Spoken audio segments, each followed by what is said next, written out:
Considering the sexy scenes he's read, totally 18 plus. Don't you know who you're talking to? Daddy. Strength to hold in what is trying to get out. Okay. Temptation. He lowers himself down between my legs and watches me closely as he pushes himself inside me. I cry out, moaning with pleasure, uncaring how feral and out of control I sound. Kyle moves slowly at first, kissing me so softly that I feel like I might explode. Then he pulls back and slams into me hard. I shall save you all from spiders. I'm an expert trapper and releaser. That's so sweet that you release them. I murder them.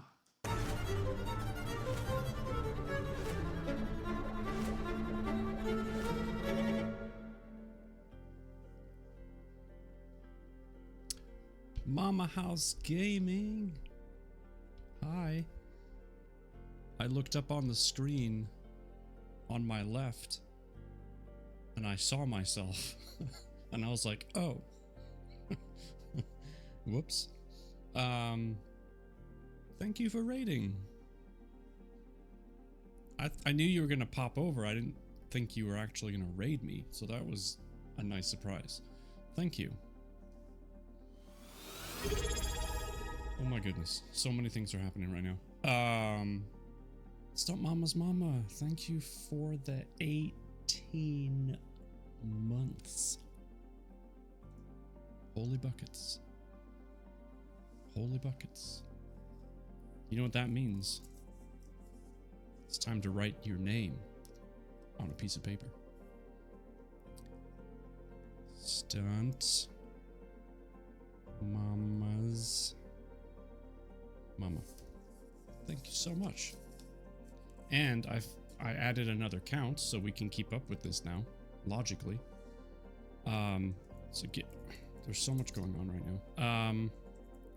Hold on. So we're at 10 push-ups. And 29 out of 50 on the subs.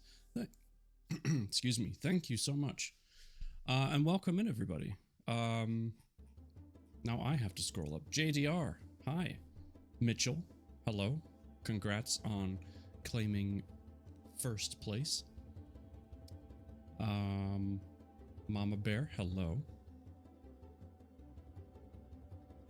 Arg. I'm probably saying that wrong. Hi. Good to see you. Butt Spot's getting out of control.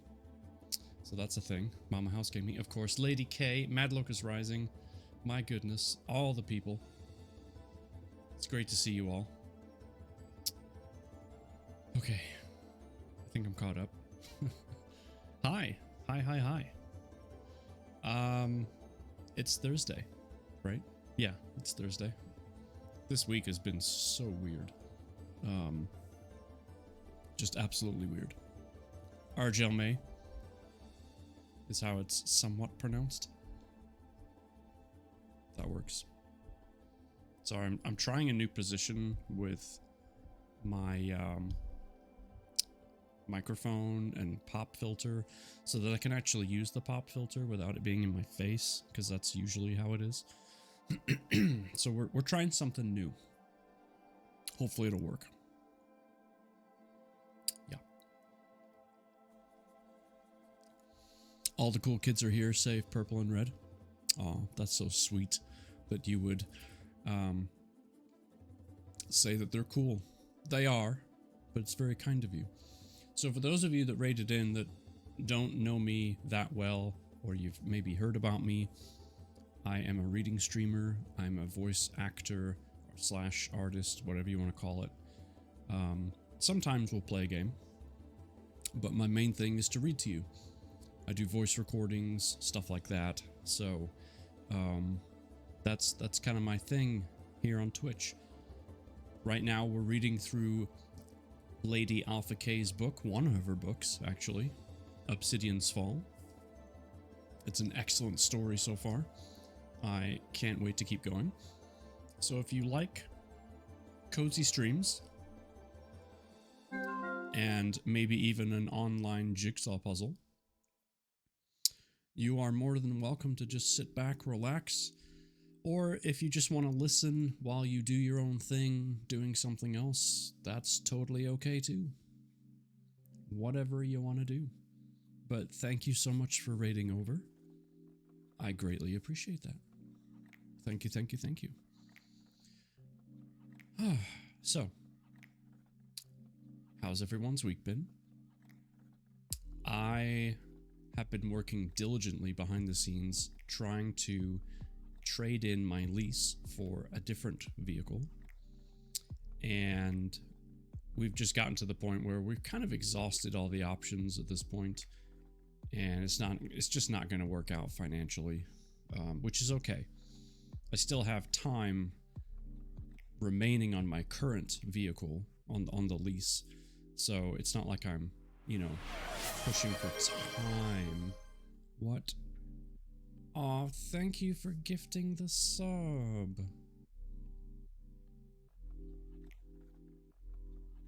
Thank you, Mama House Gaming. Now I get to put your name on a piece of paper too. Enjoy your ad-free viewing.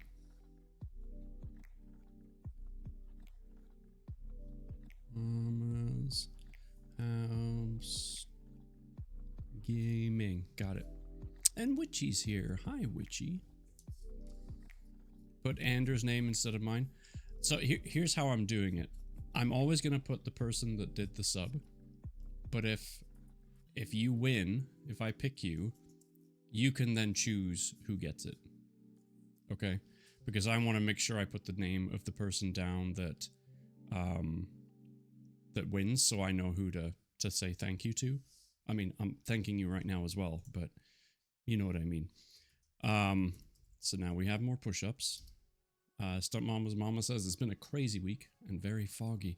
It has been extremely foggy. It still is. So we're at 15 on the push-ups. And 30. JDR is making a list. If he starts checking it twice, we know who he really is. God damn it. I gotta go.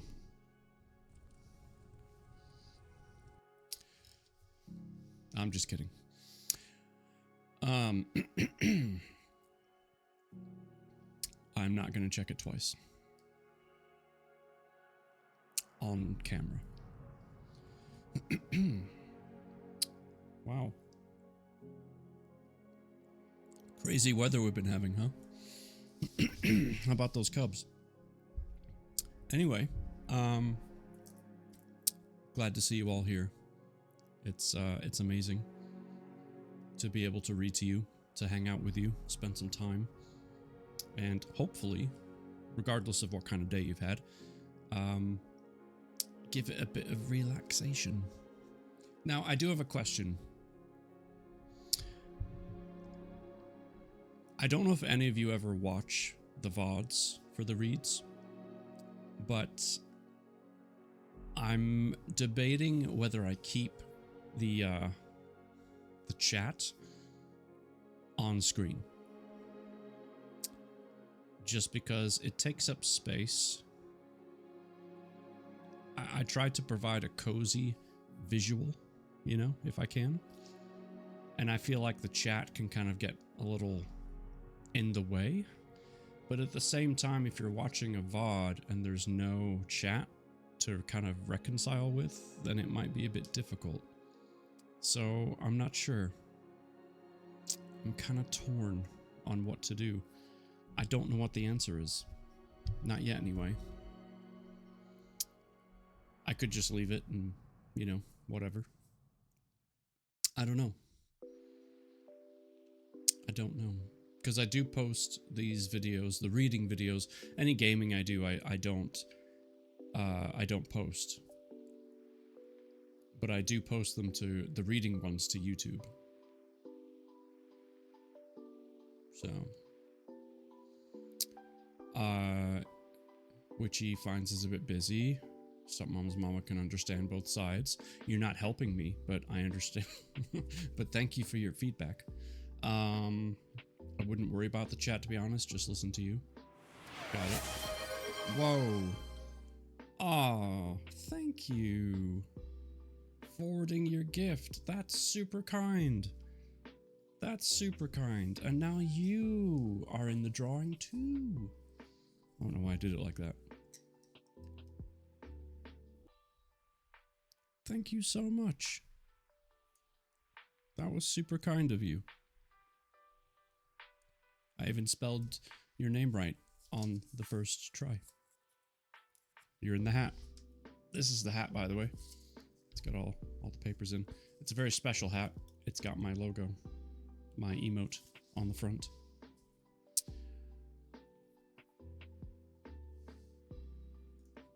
And now I'm definitely going to have to do some push-ups because we're at 20 now.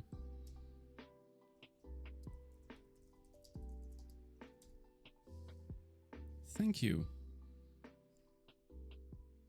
Wait, what did I just do? Oh, I did the wrong... Okay. For some reason, this command...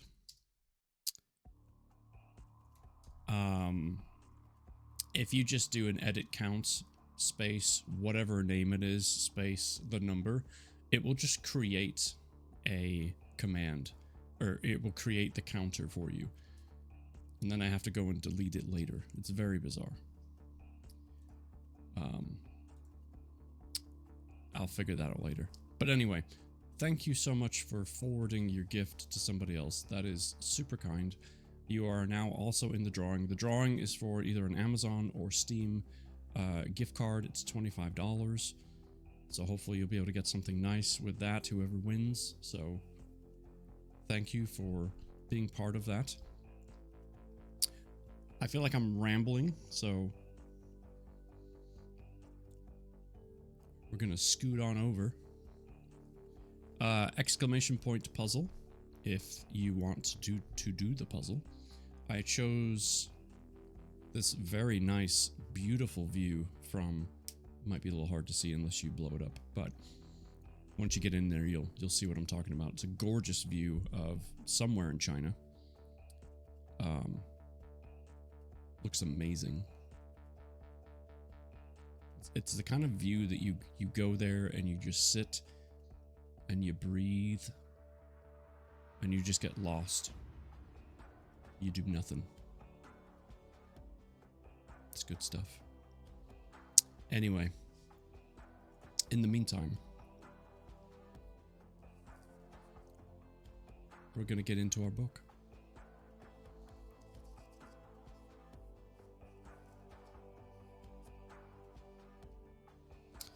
Exclamation point fall if you want to learn more about what we're reading, check out other books that our lovely author has written. My watch is trying to listen to me. I wish it wouldn't do that.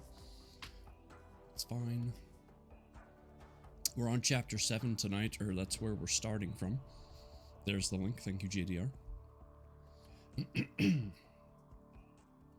Chapter 7 puts us at page 100. Yes, ma'am.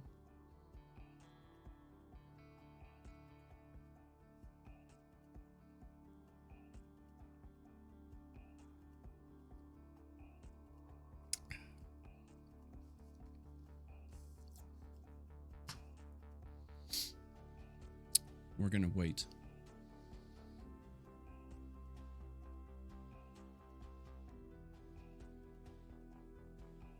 Oh, good job, Witchy.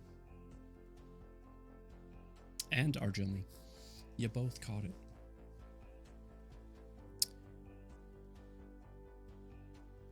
It was there and now I don't see it. See what?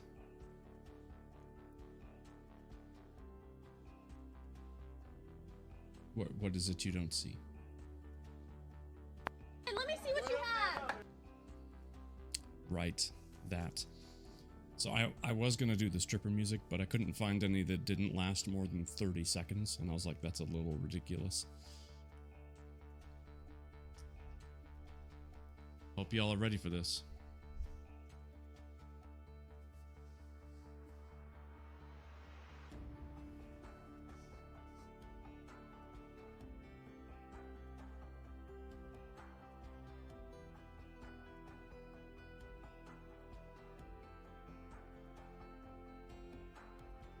I'm stronger. I'm smarter.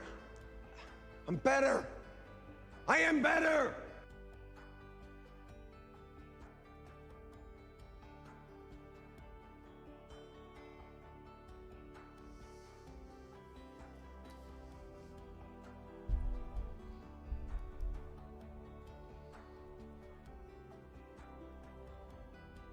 I love this tattoo. Absolutely love it. Just need a flex so it makes it wave. Yeah. You're probably not wrong. Rub it off. Let's see. No, it's still healing. It still feels like a sunburn. I just actually put lotion on before I came and sat down here, so. But yeah, it took about 4 hours. The first 3 hours, yeah, it hurt, but it was manageable. That last hour was a bit more intense, and that hurt a little bit more. You missed it? Okay. All right, hold on. Pay attention.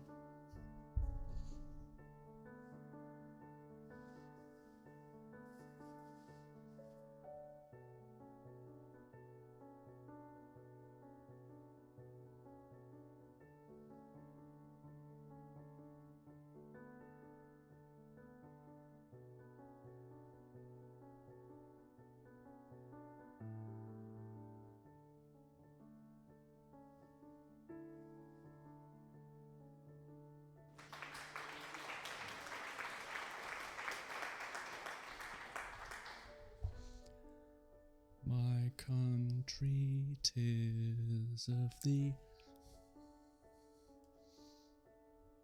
God save the king. Is that new? Yes, I got it 2 days ago. It's very new. Likely the only tattoo I'll ever get. And I love it. I absolutely love it.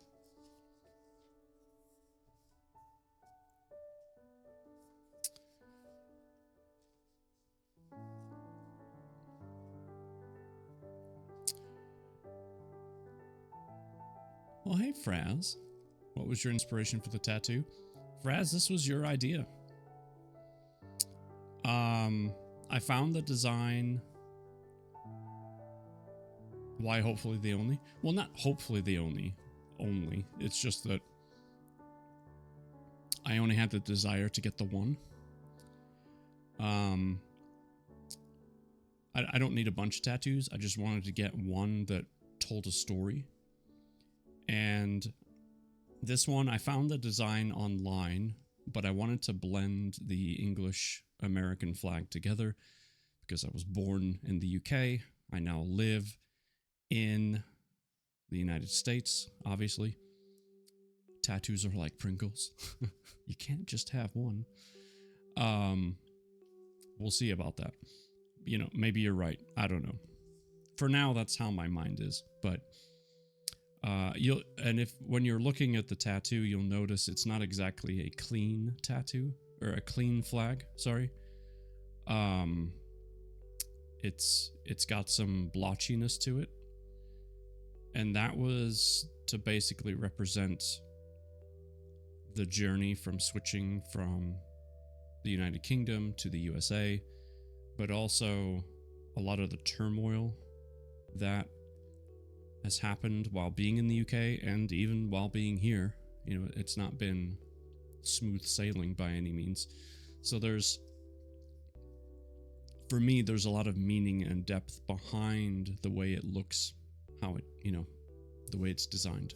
So, and the tattoo artist you know, we had a good long chat about it, and he really understood what I was going for, and he did a fantastic job. So I was very happy. What country will you conquer next? Oof. I don't know. It's a good question. I'll have to think about that. Look out, Canadians. I think they're doing all right up there. I think they're doing okay. All right. Is everyone ready? Should we get into the book? Should we read a little? Until I get up there and shake things up. Nice. Excellent. Chapter 7, page 108. Danger on the horizon. Oh my. This is from Maya's perspective. Yes, I am. Also glad I haven't missed anything. Sweet. Lurk, dinner time. Have a great stream. Thank you. Enjoy your dinner. All right, here we go.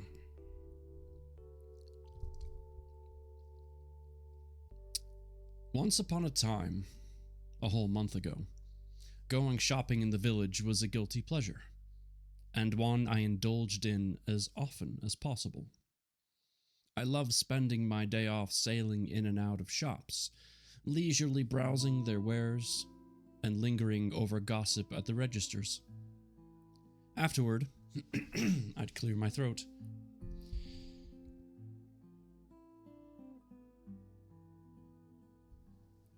I had dinner like an hour ago, so I think it's impacting me. Let's see. Lingering over gossip at the registers. Afterward, I'd join a friend at the local cafe for coffee, or Quinn would meet me, and we'd have dinner at one of the specialty restaurants on the square. People were friendly. They waved or called out when I passed or stopped to ask the Queen as her pregnancy progressed. Just a few weeks ago, Obsidian Mountain was an idyllic representation of what it meant to be a community. Now, a quick trip into the village for essentials caused my stomach to twist into knots.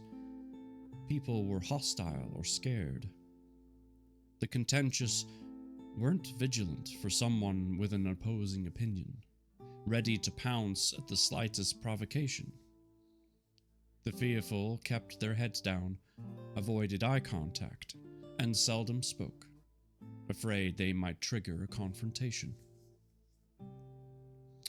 I was among the scared, but for a different reason. I worked for the Queen, one half of the source of contention, and therefore was viewed as guilty by association. Those who didn't repeatedly impale me with their invisible daggers looked upon me with pity and disgust. Dexter's vicious accusation about Quinn being the father of the Queen's child spun through the Pride's population like a cyclone. And less than 24 hours later, Quinn became an opportunistic criminal, looking to improve his station by any means necessary, and I, his pitiful barren mate who sacrificed her honor so her husband could sire a cub. The dirty looks and the snide comments were difficult to bear, but I had no choice. Driving into Big Sky once or twice a month just wasn't possible. It was too far to go, especially for perishables. So, whenever the need arose, as it had that morning, I stiffened my spine and forced myself to take that trip into the village. Troy's Market and Delicatessen was the worst of all the shops. Before King Li Shin's announcement, it was an ideal place to grab a bite for lunch and socialize with other Pride members. After, it became a kind of hub for Shi Yang Song supporters, with Rupert and Vonda Troy at the helm. As a result, those who stood by our king tried not to patronize the establishment or sent their children sent their children in their stead to avoid harassment. Stunt Papa. What's up, dude? You want to see it, bruh?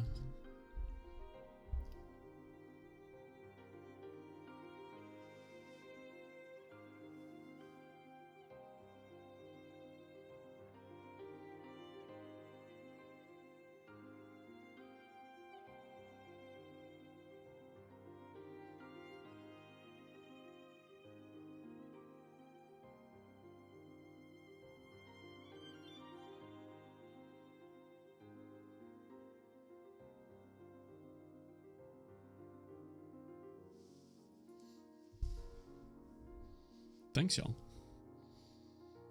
Make me swoon with the flexing. You gotta pay extra for that. I do have some push-ups to do in a little bit, so I'm sure I will. No more long sleeve shirts, that's right. Can't show off the tat in a long sleeve. Unless I cut a hole. Maybe put a button flap or a zipper. Anyway. I like it.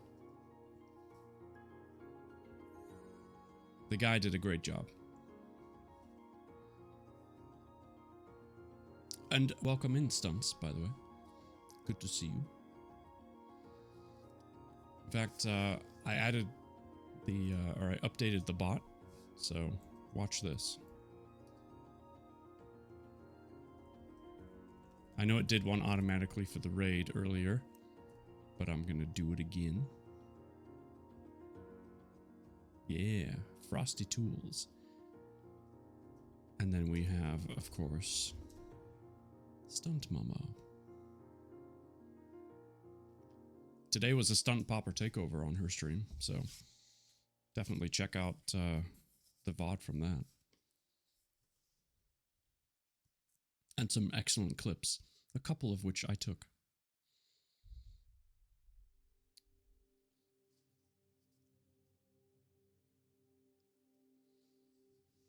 It was a blast today. Yeah, it looked like you had fun, so I'm glad.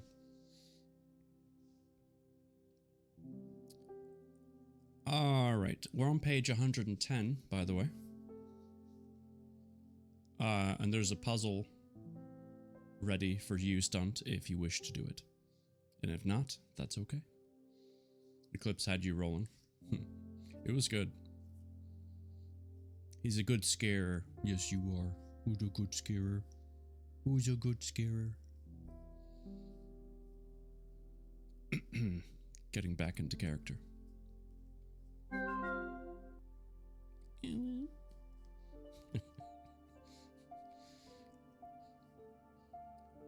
Since a motorcycle accident in my teenage years left me unable to have children, and my pantry was practically empty, I had no choice but to go myself. Pausing in front of the shop, I sucked in a deep breath and gathered my courage before pulling open the door and stepping inside what appeared to be an empty store. There were no shoppers in the aisles, and no one manning the register behind the counter. If not for the murmurs coming from the deli area behind a wall dividing the space, I would have sworn it was abandoned. Hoping to take advantage of the quiet, I grabbed a basket and hurried toward the baking supplies. The voices grew louder while I scanned the shelves for baking powder and cinnamon. I can't wait until the Pride is rid of that jackass, a female voice snarled. If it weren't for him, I'd have my mate.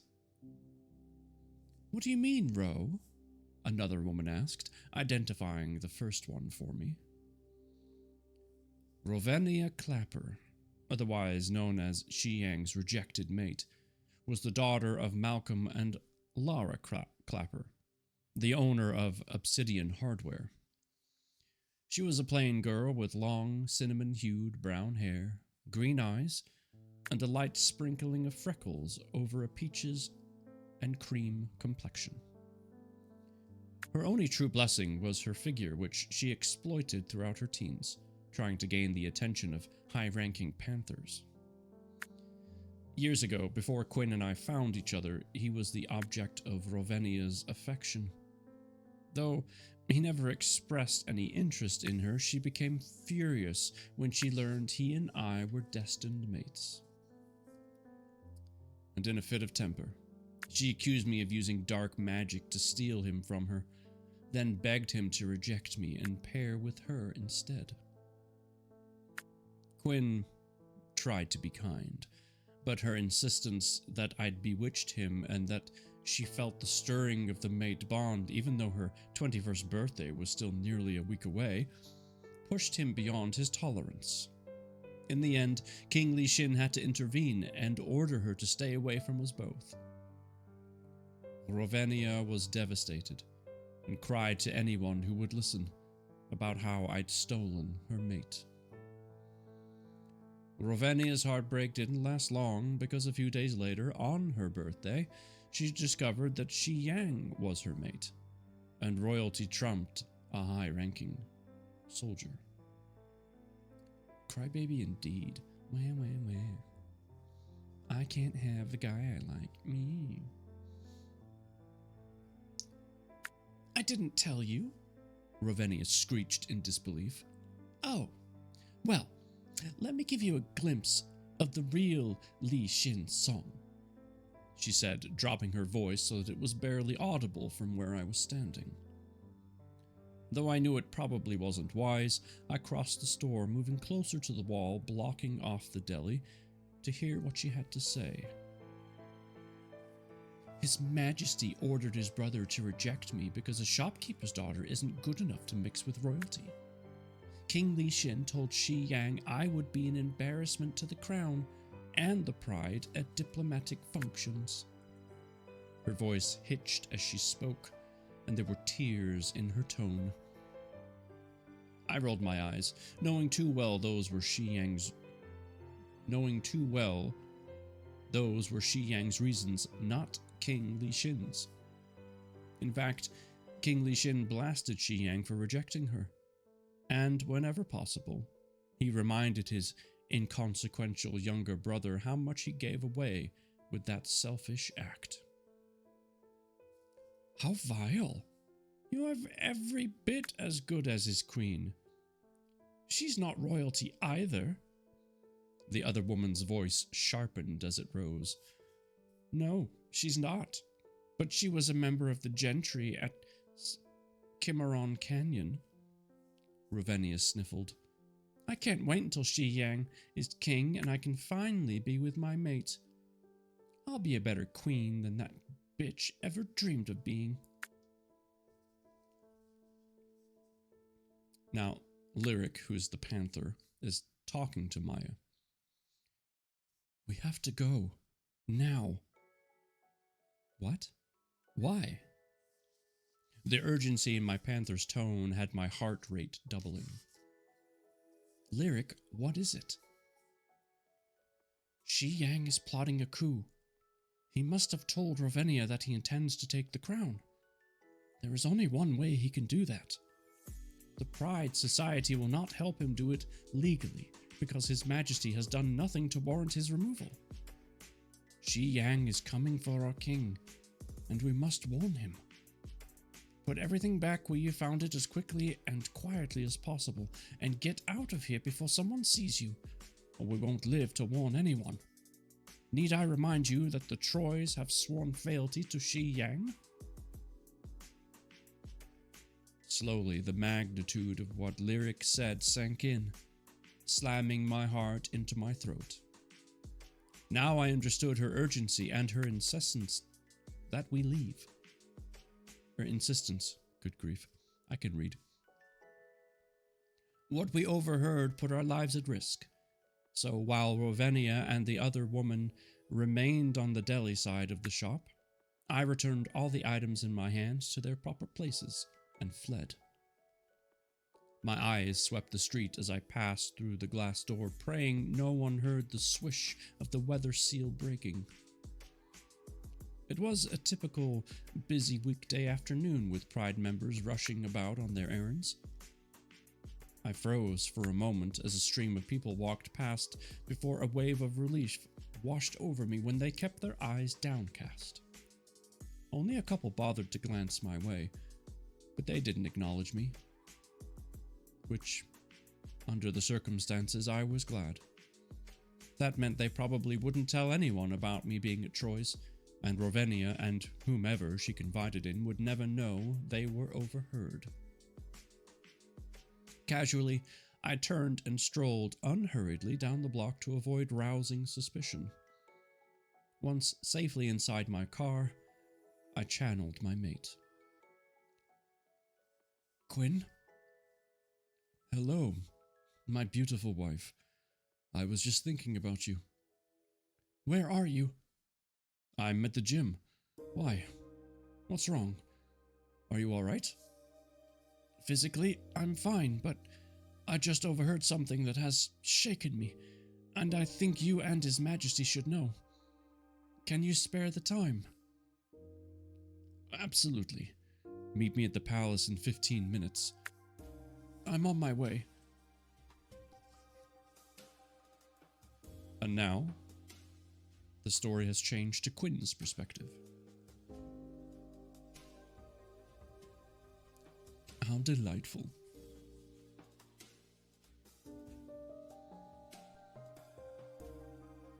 After I closed the channel to Maya, I opened one to King Li Xin. Your Majesty? Quinn, I was actually about to channel you. Clayton has requested an audience to report some unusual activity on the western border. I was channeling for a similar reason. Maya overheard something she feels we ought to know.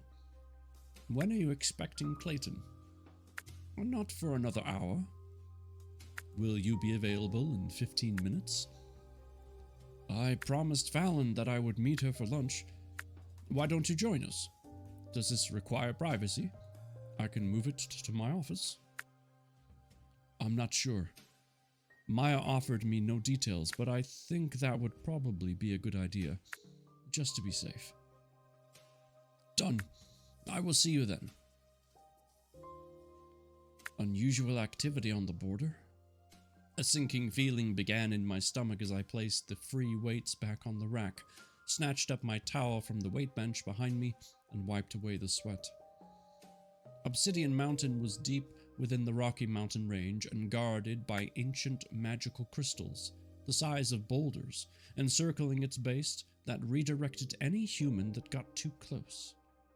The likelihood that a hiker stumbled upon our borders was slim.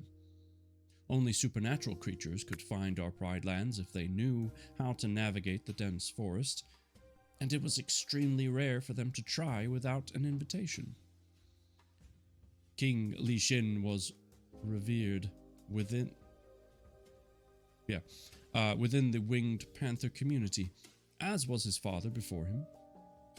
We had no enemies, at least, we didn't have any before he announced that his daughter would succeed him. But I seriously doubted that was enough for another pride to declare us their adversary. Who inherited the crown after Li Xin would have no direct effect on anyone other than Obsidian Mountain. As much as I loathed to consider it, there was only one person with a motive to cause trouble. Qi Yang Song. When he was banished from the Pride, I thought we were free of him. Though I should have known better, given Qi Yang's campaign to replace His Majesty as the king had been tireless throughout Li Xin's entire 82-year reign. He was relentless, and I doubted banishment discouraged him at all. With a muttered curse, I grabbed my duffel bag and headed toward the door, tossing the towel into the hamper as I passed. I had just reached the center of the room when 3 of my top soldiers entered the gym, looked around, and engaged the lock. Because of the latest exchange with my mate and my king, of course my heart rate accelerated while my eyes assessed my surroundings. Shifting would be difficult with all the equipment cluttering the space, but if I had to, I would. Trevor Pauley, a young panther with shaggy black hair and crystal clear blue eyes, stepped forward with his hands raised in surrender. We're not a threat, Quinn. We just need to talk to you about something we'd rather no one else hear.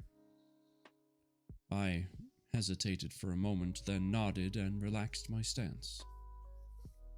What about? Ian Hale, a man I'd recently promoted to squadron leader, motioned toward the back of the gym.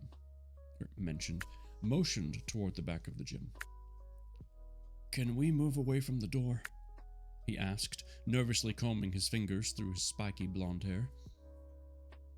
It's soundproof, I reminded him. Oh, right.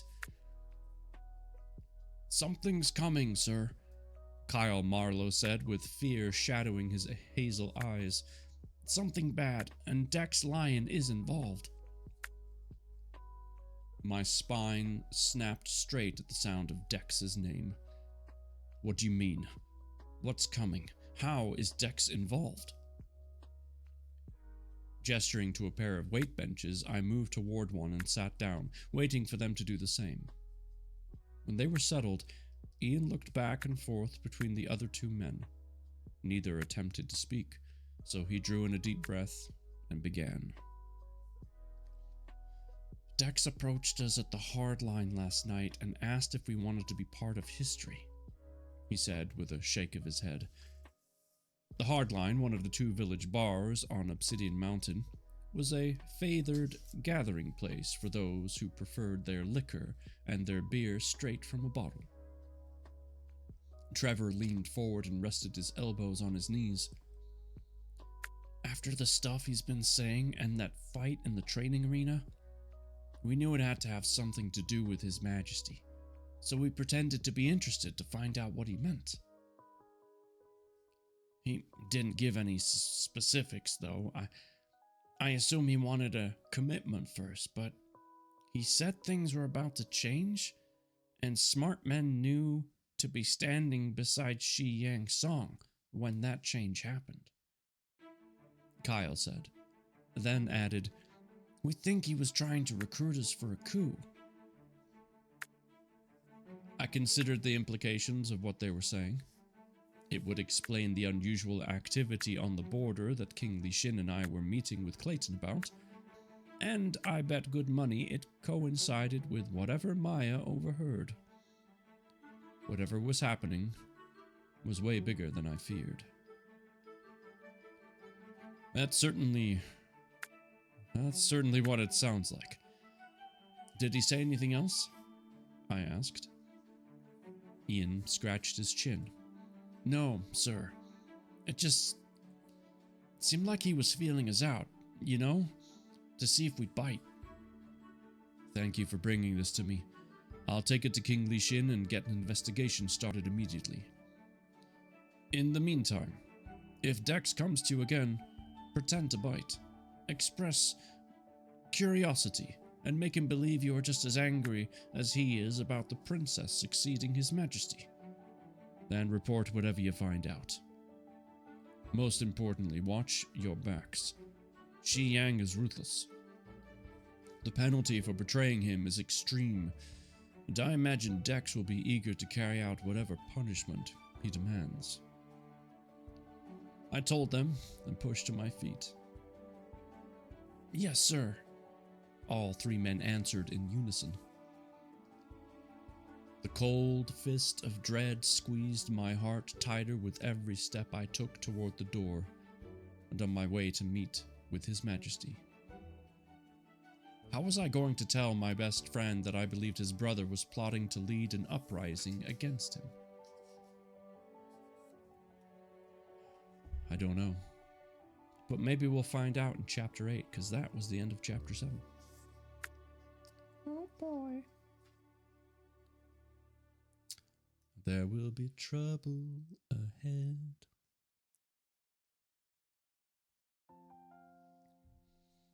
Yes, indeed.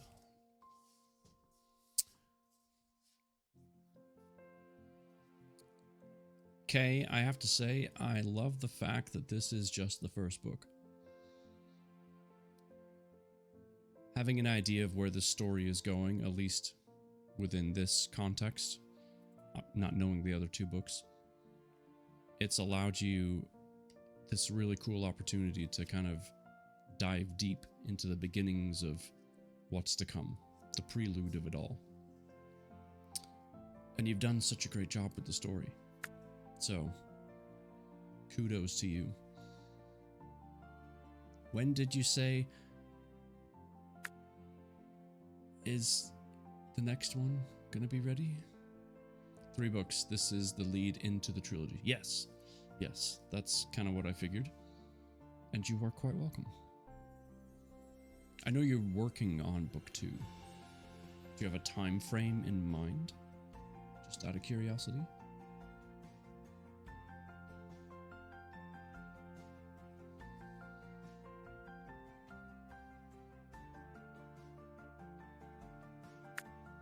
I've not started it yet. I'm hoping by the end of the year. Okay.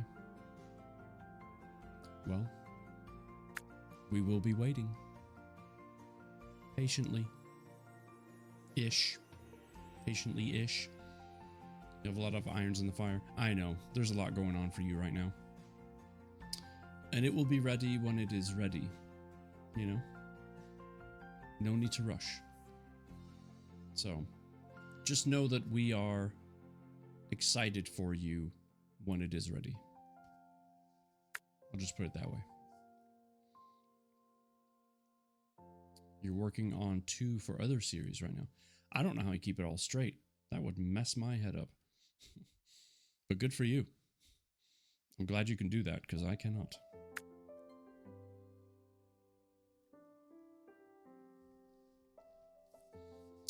All right. It's a challenge sometimes. Yeah, I bet. I can only imagine. Chapter 8 starts us out on page 122. I thoroughly enjoy your writing style. It draws me in. Yes. Same. Me too. Chapter 8 is called The King's Breaking Point.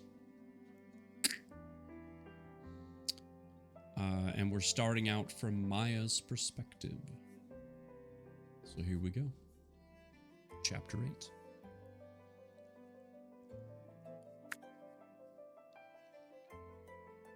Since the drive from the village to the palace took less than 10 minutes, I expected to arrive before Quinn. However, that didn't stop my anxiety from leaping into hyperdrive, nor did it prevent my heart from beating so hard that my entire body trembled from the force of it. Fear couldn't always be subdued by rationality, and at that moment, I was terrified to the point of paranoia. In my head,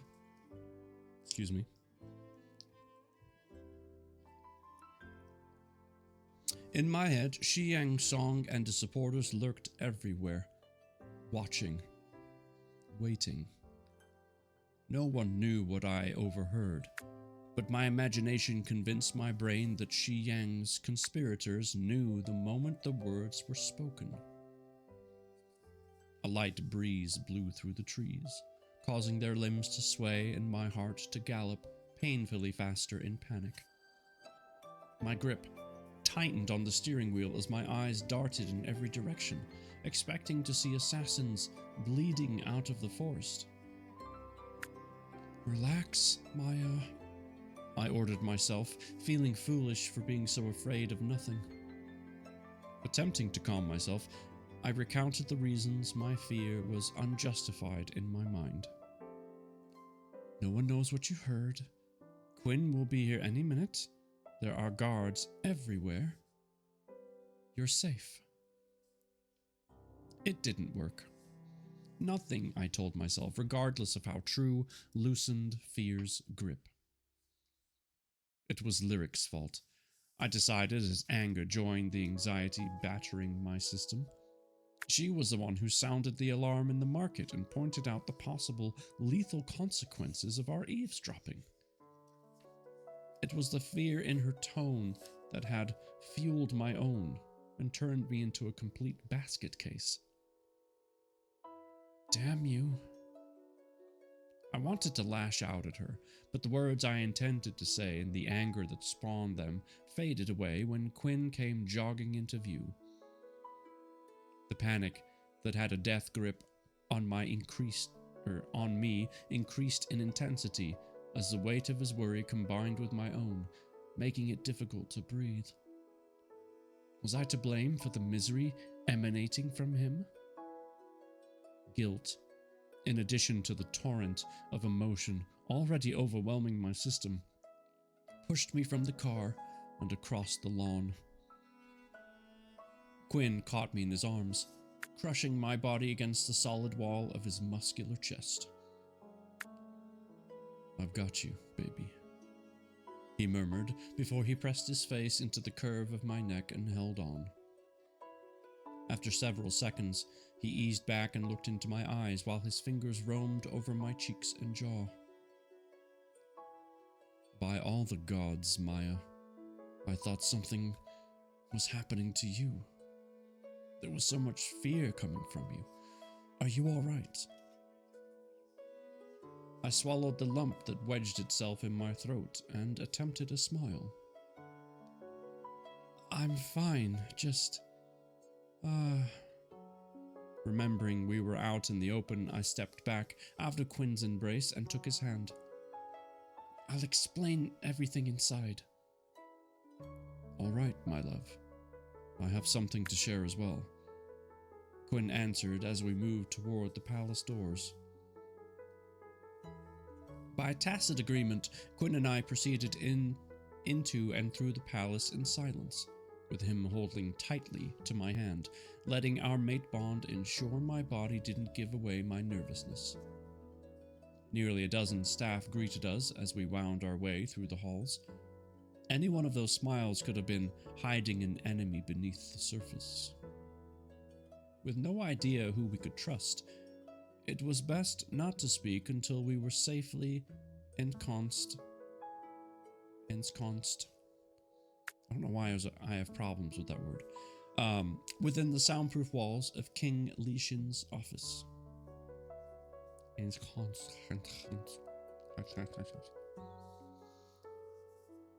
Nailing it. The door was open as we approached.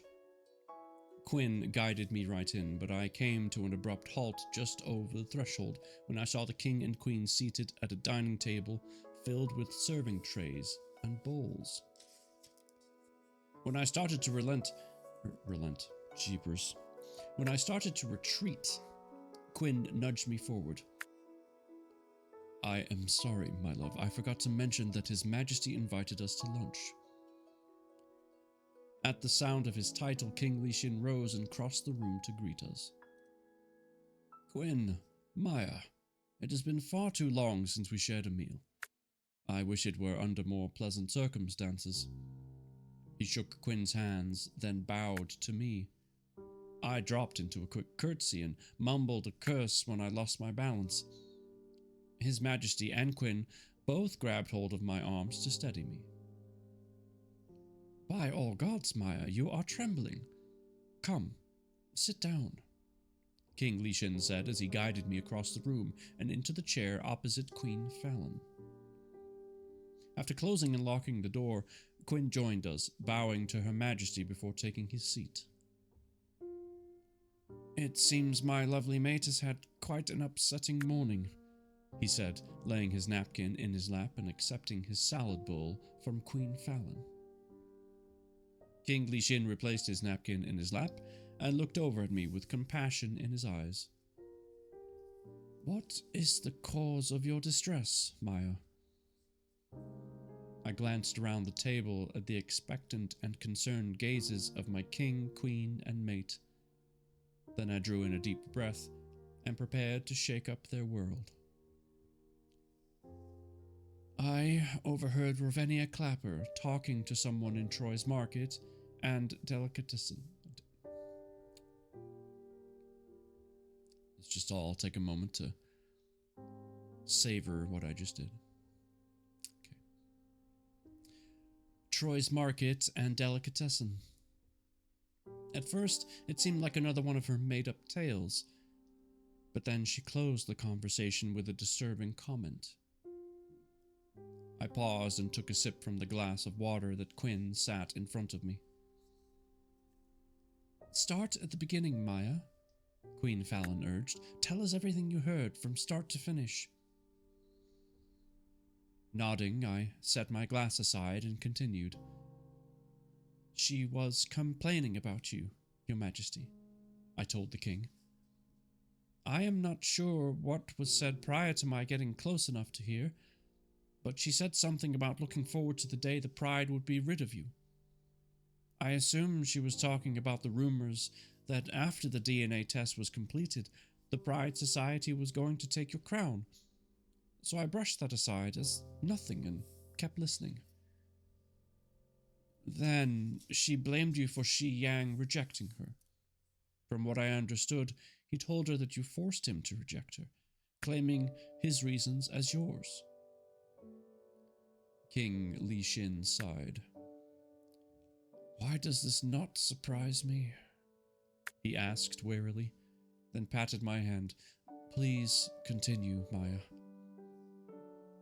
I swallowed hard. Telling my king that his life and that of his queen were possibly in danger was the hard part. Well, after Ravenna finished telling the woman about her rejection, she followed up with how she couldn't wait until Shi Yang was king, and that she'd be a better queen than Her Majesty.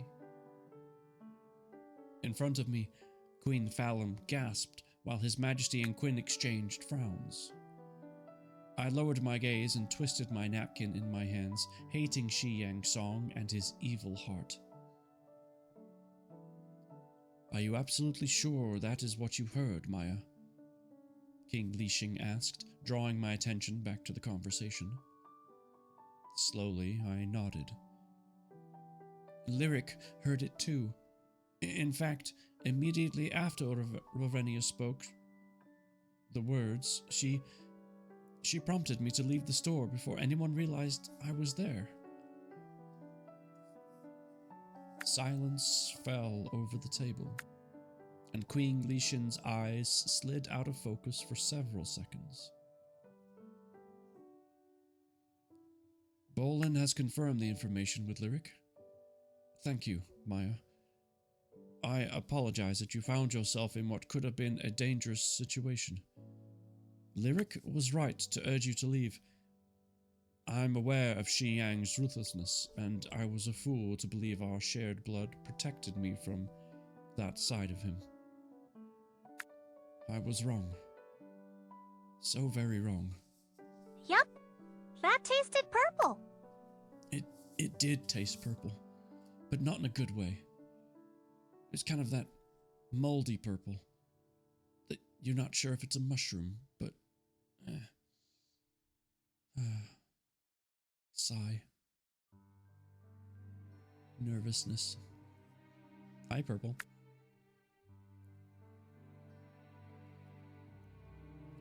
Good to see you. The next section is from Quinn's perspective.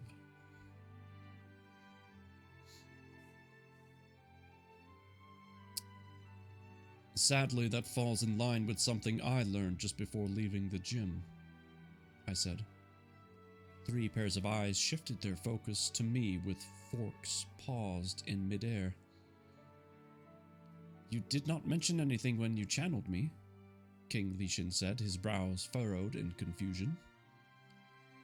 I found out afterwards, as I was literally walking out the door, I answered. Trevor Pauly, Ian Hale, and Kyle Marlowe caught me on my way out to tell me that Dexter Lyon tried to recruit them on Shi Yang's behalf. King Li Xin slammed his fork on the table surface, making our mates jump. Traitor! I should have shown him nothing but kindness and compassion. Or I have shown him. Right. I have shown him nothing but kindness and compassion, and still Dexter sides against me? I should never have converted your ban against him to a month's suspension. The suspension of Dexter is hereby lifted. Arrest him immediately. I will call the Pride Society and have Yi Shang declared an enemy of the crown, as soon as my meeting with Clayton concludes. I guess lunch is over. His Majesty forcefully pushed himself away from the table and stormed across the room to the window. He usually found peace gazing over the garden Queen Fallon planted in the days before their pairing, but I feared nothing would comfort him from the bitter truth. A war was coming, and his own brother was leading the charge. Her Majesty rose and went to him. "My king," she began, lifting a hand to his shoulder.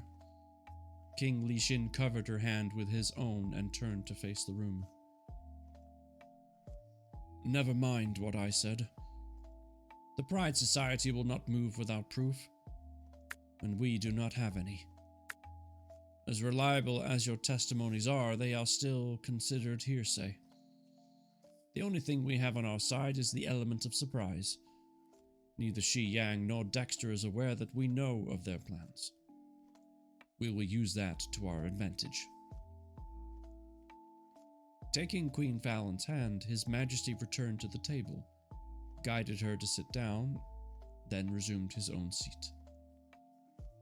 "Quinn, since you are my right hand and most trusted advisor, I think it is safe to say that you and Maya will become targets if you are not already." A knock on the door cut the king off. After glancing at his watch, he nodded to me, and I rose to answer it. Clayton Kipsey stood at the attention on the other side, dressed in all the black uniform of our security forces, with a file tucked under his arm. Light brown eyes, framed by marks of time, met mine, and in them I saw the same worry that had filled Maya's when we met on the palace lawn. Clayton rubbed a restless hand over his smooth, ebony head as he stepped into the room. "Your Majesties," he greeted with a bow of his head. "I apologize for my early arrival and for interrupting your lunch, but my daughter is in labor, and I must get to the clinic." "That is wonderful, Clayton. Congratulations," Queen Fallon exclaimed. "Thank you, Your Majesty. My mate and I are very excited to welcome our first grandchild," Clayton said, and at King Li Xin's nod, he approached the table, offering the king a black folder.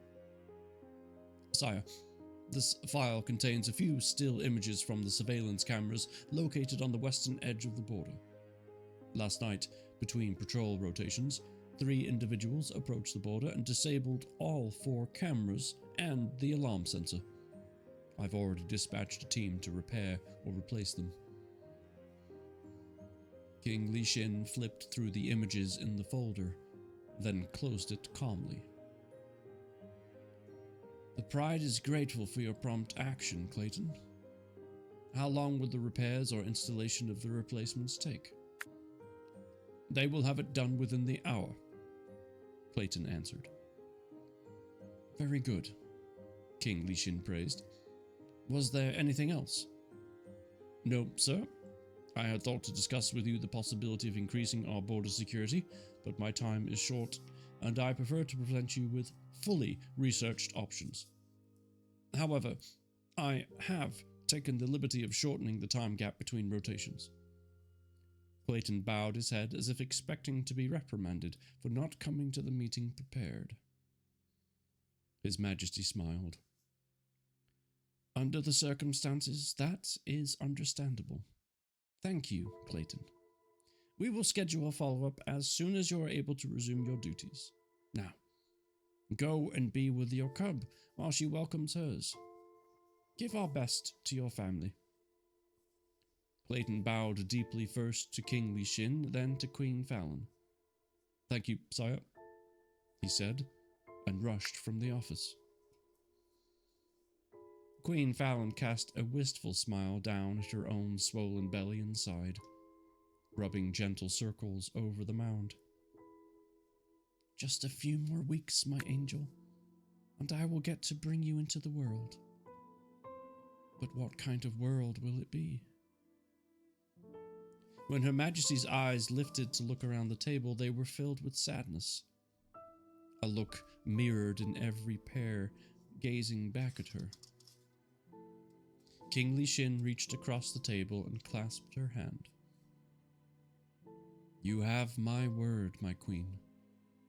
I will do my best to ensure a happy and peaceful world for the arrival of our daughter. Queen Fallon nodded, offering him a weak smile, then released his hand and resumed eating.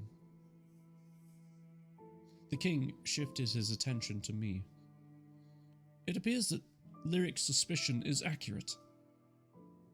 Unless we have acquired an unknown enemy, everything points to Shi Yang planning a coup.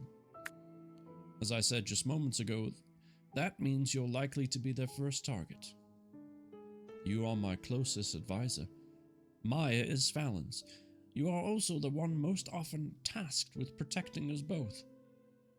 Therefore, in the interest of your safety, I propose that you two move into the palace immediately.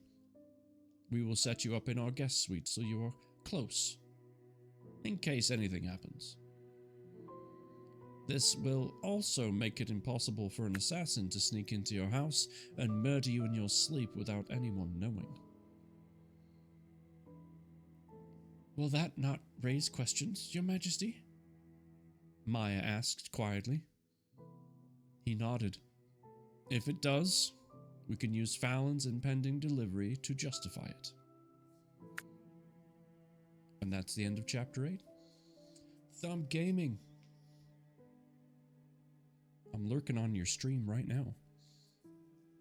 And Killa's here. My goodness.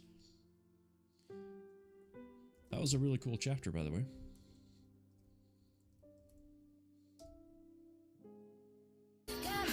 Is it hot in here? Are you hot? I mean, you are hot. I'm not too warm yet, but I do need to do some push-ups. So, you know, that could be a thing. My two friends, Thumb Gaming and Kilobytes, wonderful streamers, wonderful people. Definitely go check them out when you have a chance. Why is my push-up counter not on the screen? Hello? That's a problem. Let me...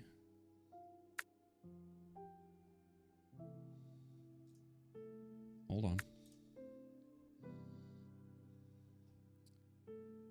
Okay, we're at 20, so that's good. That's good to know.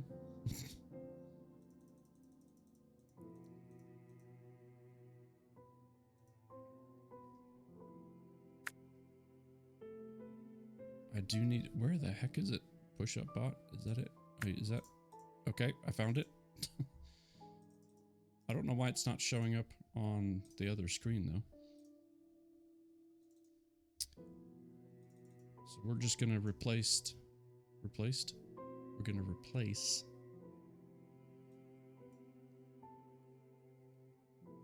I am so confused. Why are you not appearing? I am so confused. Like, bro, where are you at? And now I've goofed it all up. You know what? We're at 20, so it's fine. No, it should be in the top right corner.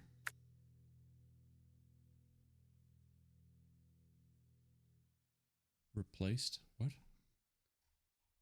What'd you say? Why are you giggling?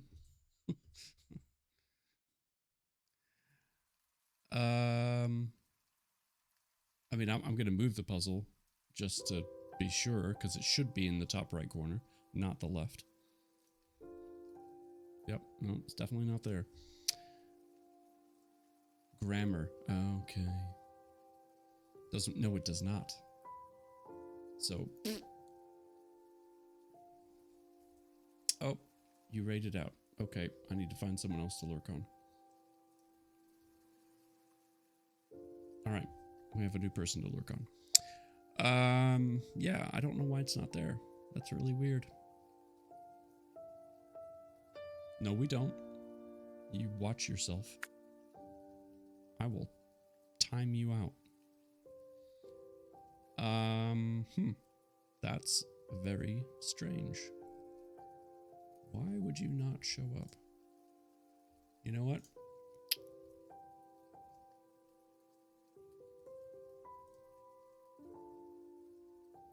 So weird. I guess I just could go back to my overlays and grab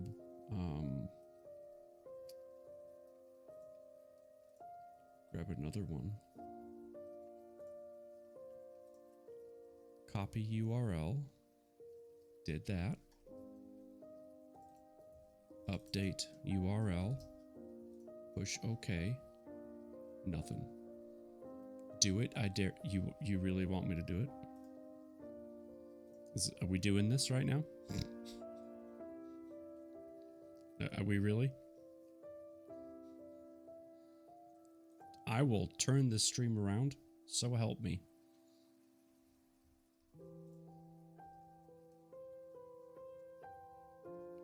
Okay. All right.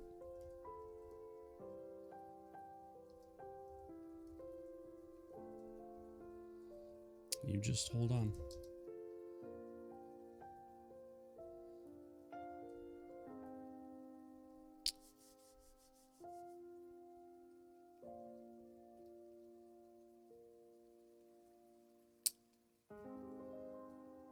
That's what you get.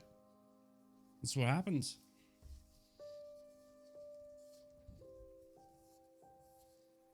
And now I'm going to do 20 push-ups. Wait, what am I being summoned for? I've got half an ear and it's quiet. Okay, so you did it. Yeah, I did. What's quiet? Is my voice quiet? Or do you have the... My voice is not that quiet. All right, I'm going to do some push-ups.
Don't you add that command, Red.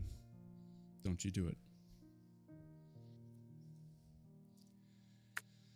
Don't you do it. I need to figure out what my push-up bot is not.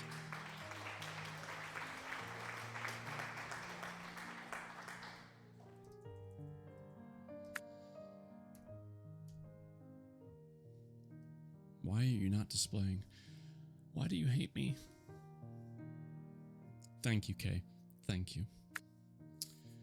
And thank you for the applause. Stump Mama's mama. Drink! Drink! Drink! Drink! Drink! Cheers.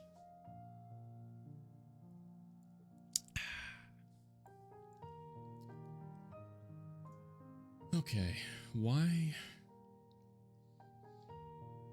are you not working? This is what we all want to know. I'm just going to remove it completely, and then we're going to add a new one.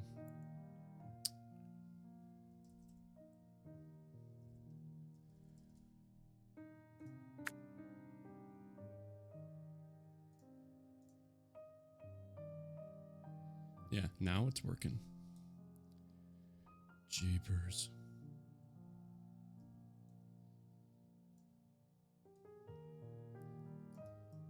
Put you right there. Excellent, we're back in business.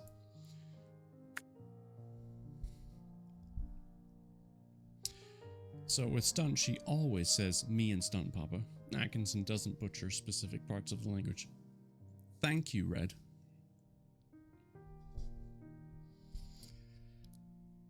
I wasn't going to bring it up, but since Red did, if anyone needs a grammar button, it's you. Me and Stunt Papa. Jeepers. Can't take you anywhere. Not at all. Me and Stunt Papa don't think so? Okay. You know what? I'm just gonna see myself out of this conversation. Because no good is gonna come of it. At all. We're just gonna get into a big fight. Then you're gonna have to apologize to me. And then we'll have to move on. And it'll be awkward. And nobody wants that, okay? Nobody wants that. Oh, by the way, I have our next book. Not that we're ready for it, but this is our next book.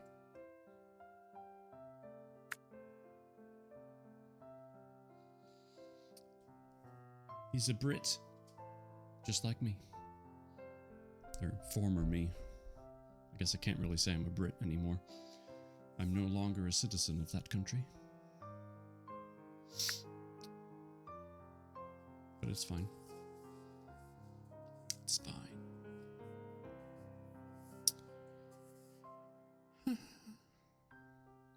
Oh, also, and I can't believe... Well, I'm just gonna say it. I purchased Pal World. I installed it. And then I requested a refund. Because it dawned on me earlier today that the likelihood of me being able to play it long term is really slim. Unfortunately. I need games that don't require that much depth, if that makes sense. So I didn't like it, but since I hadn't actually even fired it up, I just decided to get a refund and call it a day and rip the band-aid off. So, sad. Sad but true. Yeah. It is fair. It's annoying. I don't like it, but it is what it is. I don't think there's too much I can really do about it, to be honest. But anyway, we're now on chapter 9, because that's what happens when you read 7 and then 8. Chapter 9 is called Housemates, and we're starting out this chapter from King Li Shin's perspective. Page 135, and I forget how many pages are in this one for the story. Acknowledgements, 237. Oof, we only have like 100 pages left. How the heck did that happen? I'm not rushing it. Good grief. Okay, it's fine.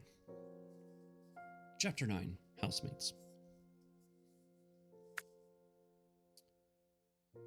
While Quinn and Maya returned home to gather their belongings, Fallon and I remained in my office, standing by the window and admiring her garden. Our hearts were heavy with grief, borne by the knowledge that my brother not only wanted us dead, but was plotting to make it happen. But how did he expect to get away with it? In our culture, a crown could only change hands by natural succession. Whether through retirement or death, my daughter was the sole legal claimant of the Obsidian Mountain throne. For Xi Yang to become king, all three of us, myself, My queen and my daughter had to die. But it could not be by his hand. Almost 2 decades before my coronation, the Pride Society imposed an anti-assassination law protecting royal families from insurrection and power-hungry monarchs or other species looking to grow their empires. The non-natural death of a royal family member caused nearly irreparable damage. It weakened the pride physically, emotionally, and economically, until those who were left were forced to abandon the pride and seek refuge with another, leaving the remaining members of the royal family to flounder on their own. The grief was the most detrimental. So severe it became toxic to the pride members, causing all kinds of physical and emotional impairments. My Fallon knew that grief and its effects all too well. The entire royal family of her home pride had fallen in a struggle for power with the king's cousin. Fallon was just a small child at the time, but she still suffered lasting effects in the form of reproductive troubles. Infertility was the most common affliction among the pride members of fallen royals, and one of the primary reasons the anti-assassination law was put into place, as it led to a steep drop in the winged panther population. Fallon leaned into me, her body trembling from silent sobs. "What are we to do, Lee?" She asked between hiccups. Fun fact, Fallon comes from the same pride as the character in the Werewolf series. Ew. I thought I recognized the name, so that kind of makes sense. "I don't know, my love," I answered honestly, winding my arms around her and praying to the collective that there was some way to stop Shi Yang's coup before it began. I glanced at the phone on my desk and considered calling my father. For a fleeting moment, I allowed myself to believe that he could make Shi Yang see reason. The thought faded almost as quickly as it formed. Shi Yang would not listen. Father had already given him the answer to rescinding his banishment, and he ignored it. My brother was no longer satisfied with just having royal blood. He wanted the crown and meant to take it however necessary. And I intended to stop him. Now there's a quick telepathic communication between Quinn and Li Xin. "Your Majesty? Back already?" "Yes, Your Majesty. We only brought the most crucial things." "Fallon and I will meet you on the 4th floor. I requested a housemaid leave you a card in the garage for your luggage." "Yes, sire." I eased away from my distraught mate and plucked a tissue from the box on my desk. Dabbing at her eyes, I offered her a small smile. "Quinn and Maya have returned. Shall we show them to their new accommodations?" Fallon nodded and pressed her hands to her cheeks. "I must look a fright," she said, hurrying into my private restroom to the right of my desk. "Oh, no," my queen groaned in disgust. "You look fine, Lonnie." I tried to reassure her. She responded by turning on the bathroom faucet, muffling her grumbling with the sound of running water. "My darling, there is no need to keep up appearances. Quinn and Maya are both well aware of what is happening, and the palace staff have retired for the evening. In addition, we will be sharing quarters with them for some time. They will eventually see you in your natural state." "No, they won't," Fallon declared as she emerged from the restroom. "A queen must always keep up appearances, regardless of company or circumstances." Suddenly irritated, I closed the space between us and took her by the shoulders. Having a title does not erase our humanity, Fallon. That is an archaic concept, and the next I will eradicate. The idea that royalty must present as little more than robots before the public is repugnant, and I refuse to raise our daughter to believe such nonsense. My queen bowed her head in shame, making me regret my tone. I sighed deeply, pressed my lips to her forehead, and cradled her against my chest. I'm sorry, my love. You are not responsible for the protocols my mother drilled into you during your training. Nor is she. These ideas have been passed down through generations, and it is beyond time most of them were abolished. I leaned back and stroked her cheek with a smile. Shall we go? At Fallon's nod, I took her hand and led her from the room. The journey down the long corridor to our personal elevator at the far end took much longer than usual. Fallon's advanced stage of pregnancy made the walk difficult, but she refused to use a wheelchair, citing the exercise as beneficial, as I would be remiss to argue. After all, it was I who often preached after minding her health. Or about minding her health.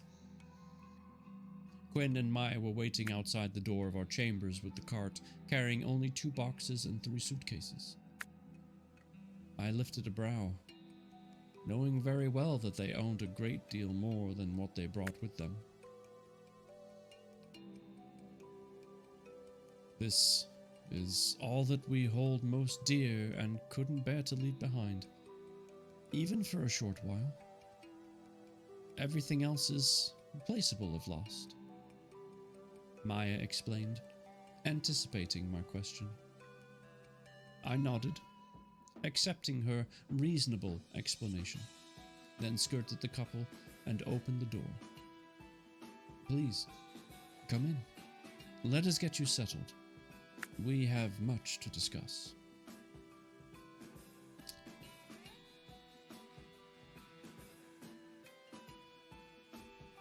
This next section is from Quinn's perspective.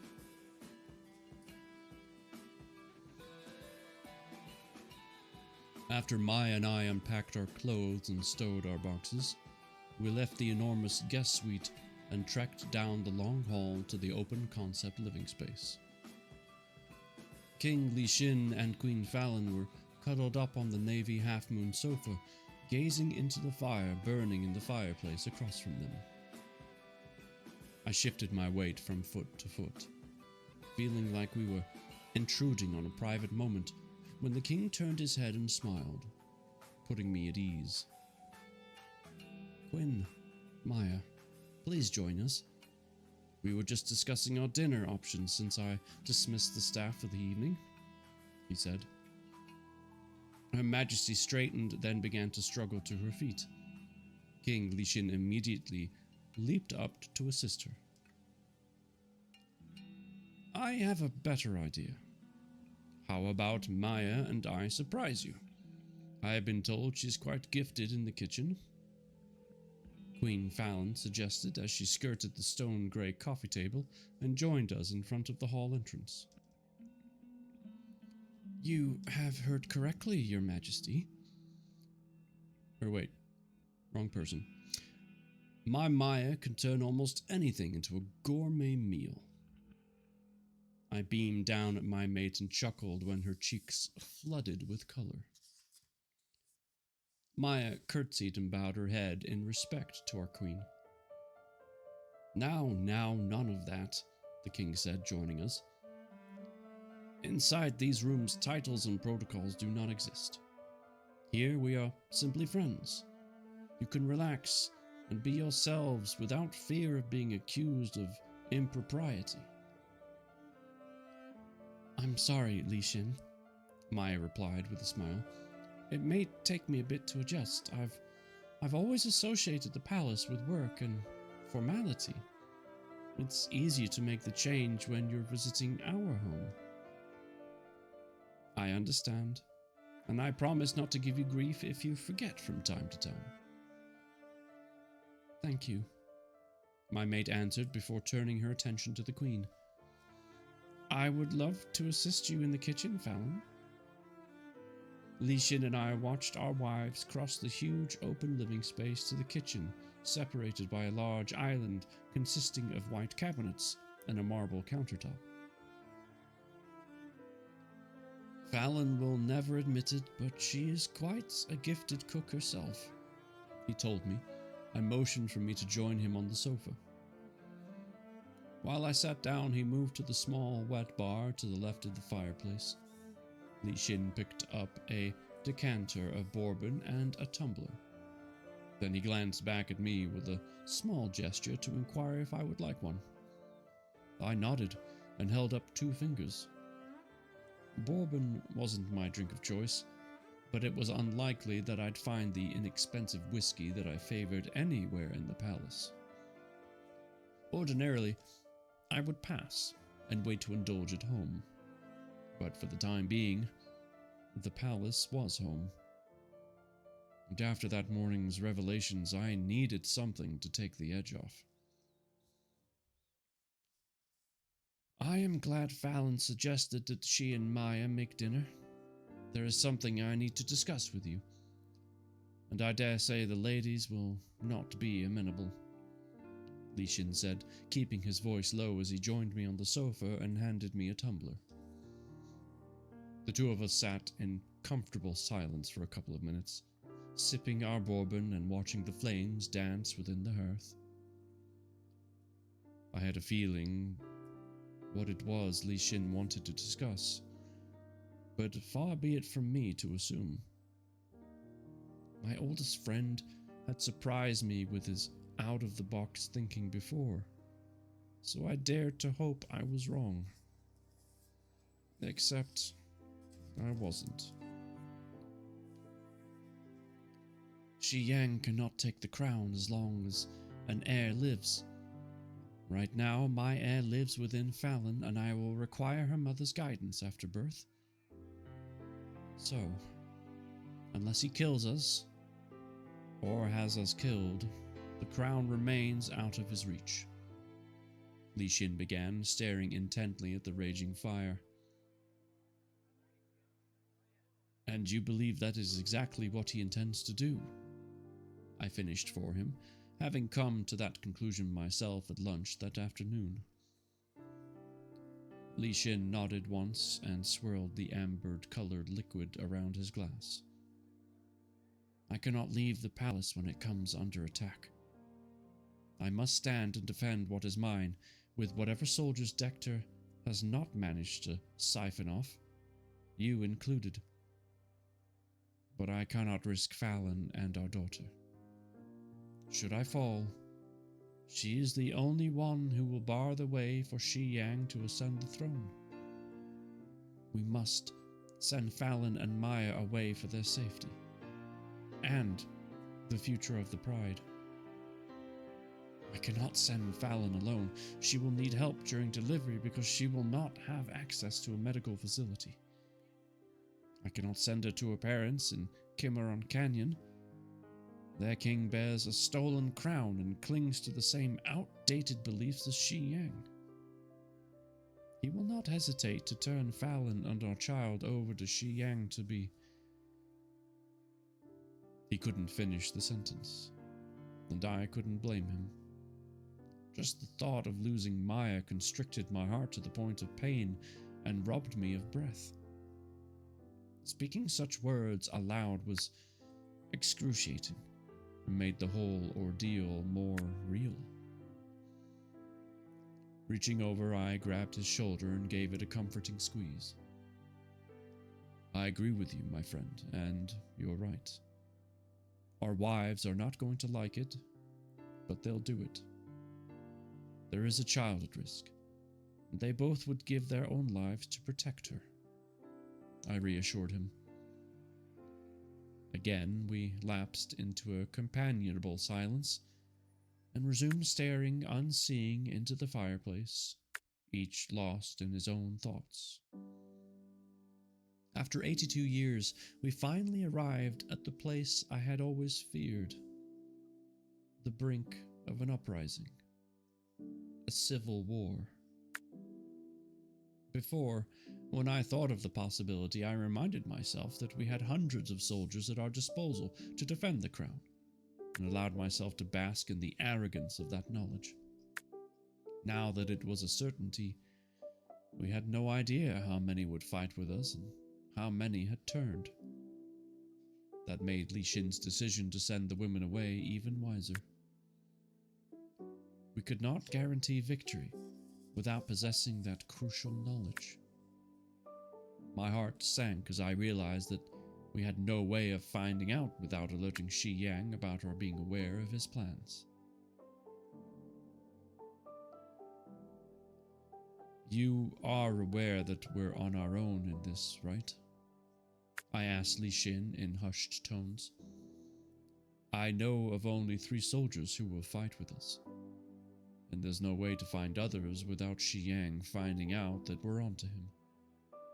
He could step up his timeline and attack before Fallon and Maya are safe. I know. Li Shin said nothing else for a long time. He just sat, staring into his glass with his elbows on his knees. When Li finally turned his head to say something, Fallon called from the kitchen. Dinner? Reluctantly, I tipped back my glass, downed the last ounce of bourbon, then placed it in Li Shin's outstretched hand, holding his gaze for a moment. We must tell them, Li. The sooner the better. No better time than the present. To be honest, I have a feeling that we don't have much time. Li Shin replied before returning the glasses to the wet bar and starting toward the dining area, saying upon approach, "Smells delicious, ladies." Our mates blushed at his praise and continued to place serving bowls overflowing with salad, roasted garlic potatoes, and steamed broccoli around a large platter of honey lemon chicken breasts. My God, that sounds amazing. I took a deep breath and smiled at Maya, who was watching me expectantly. Smells like paradise, and probably tastes even better, I said, and was rewarded with a light, chaste kiss. When she stepped back, I stared at her face, committing that smile to memory because I was sure that it was the last time I would see it. After Li Shin and I broke the news, there would be little to smile about, since he would begin planning their escape and our deaths. We would begin counting down our final days together. A lump the size of a baseball formed in my throat, and tears stung my eyes as I gazed upon the love of my life, the pain of loss already taking root in my heart.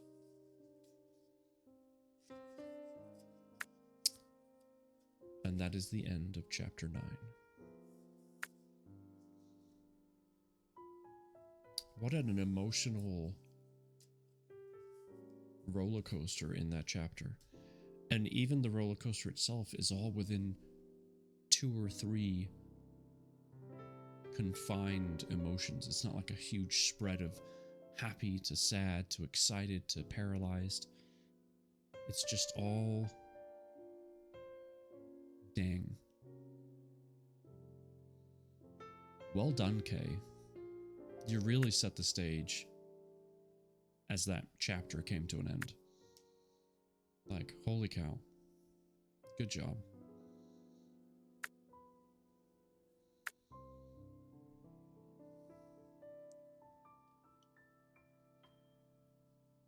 Very impressed. I have no idea how well I was able to portray what the characters were feeling, but I did my best. Tissues will be needed for chapter 10 and half of 11, then we get to more spice. Well, how about that? You did great. Well, I appreciate it. I tried at the very least to slow down, really take in what was being said. And when I read, so part of the voice acting thing that I try and do, which I'm sure a lot of people do, is I try to put myself in their shoes. So if they're excited, I'm excited. If they're sad and mourning, so am I. You know, that kind of thing. Now, obviously, if I'm doing a script or something that's like, you know, my voice acting stuff, I'm reading ahead and I'm getting an idea of what's going on, and then I can really get into it. When I'm doing this type of reading, where I don't know what's coming up, I have to be a little bit more subdued. So I don't always know if what I'm trying to portray is actually coming across, but I try. Lots of spice, the second half of 11 and all of 12. Oh my goodness. My acting teaching always told me to put how you would react in that moment. Exactly, and that's what I'm trying to do. Yeah. I just can't tell if it's strong enough, you know? Like, in my head, it feels strong, but I don't know if it's coming across that way. So, but anyway, that's just something I internalize as I read, because I want to do a good job, you know? You do a good job at it? Well, thank you. That means a lot coming from you, because you've got the background, you know? You've done some of this stuff, so I appreciate that.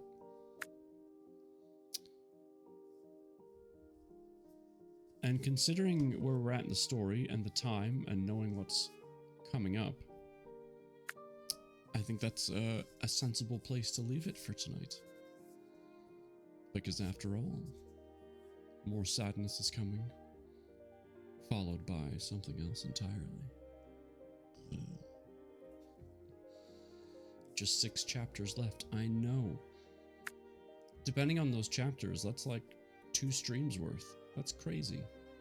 Because we usually do about 3 chapters a stream.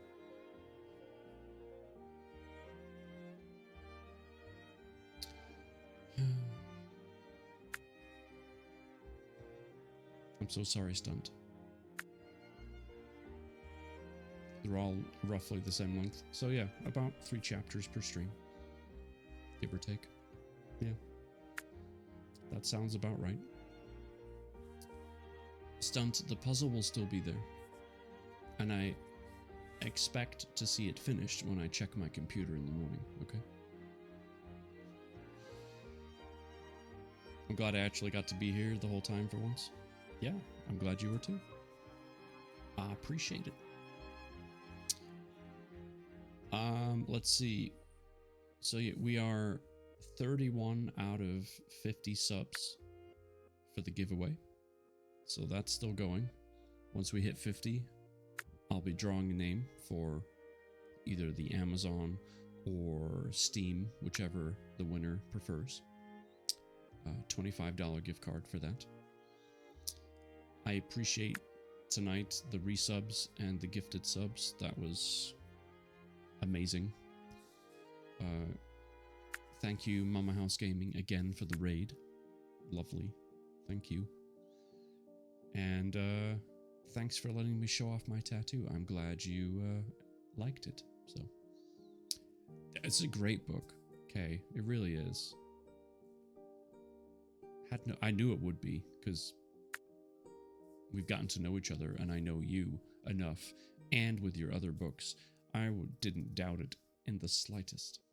So, very glad. Speaking of books and stuff, so the next one we're going to read, Future Proof, the NFV book, or the NFV link that you see pop up in chat, this book came from their recommendations. So they've read it, they reviewed it, and they said this one would be a good one for you to read. You read my werewolf series? No, I meant the one that we read on stream. Sorry. Like, reading your stuff, I'm not surprised that this one is also good. And I think this one's better, actually. The other one's great, don't get me wrong, but there's something about this one that just feels it's the next step. I don't know how to describe it very well. It's almost like you upped your game in this one, and I love it. So, kudos. All right, let's find out who we're gonna go say hello to. Ba-ba-da-ba. I think I get better with each book. Yeah, and that's like writing goals right there. So, good job. That's what I say. I can't wait for the next one to be ready.